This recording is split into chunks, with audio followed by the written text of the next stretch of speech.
Citizens are aware our country is being heavily affected by climate change, as is demonstrated in the changes of the weather pattern that we have been experiencing, the serious drought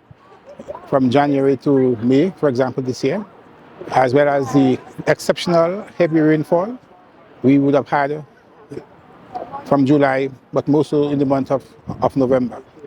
And the accompanying disaster or destructions that they have caused to our landscape. And throughout Grenada, we see the impact of the heavy downpour with many landslides, fallen trees,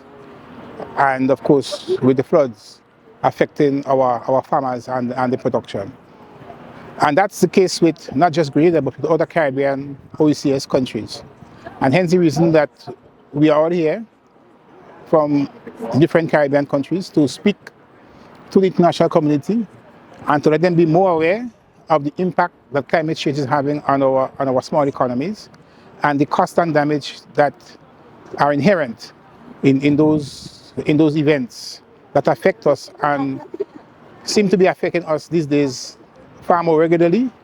and far more destructive. So in the meetings we had, of course, we met, for example, with FAO, the Food and Agricultural Organization, this morning, and ministers were able to express to them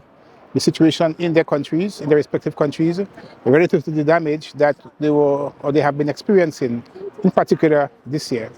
and of the need for joint effort, joint concerted, conscious effort to help us mitigate and to help us to adapt to these impacts of the changing weather patterns that we have been experiencing. So therefore, we do hope that something positive will come out of this.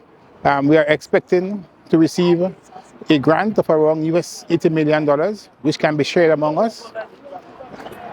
And that money will be used towards helping us in the area of adaptation and mitigation towards climate change and sea level rise. I am particularly happy to lead a delegation of 6 that include a number of our young people, some of whom are school teachers, and it's important for them to be exposed to that kind of gathering, to that kind of international gathering, where they can get a sense of what is really happening in the world. They can get a sense of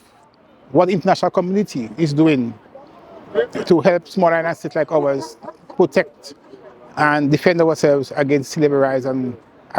climate change. And from my discussion with them, they were all very happy to be here. I only wish we could have had more of them here with us, but it's a very educational trip. Apart from the fact that there's a likelihood that we can get some money out of it, it's a trip that gives great exposure to our young people and building them that consciousness of being aware of the impact of climate change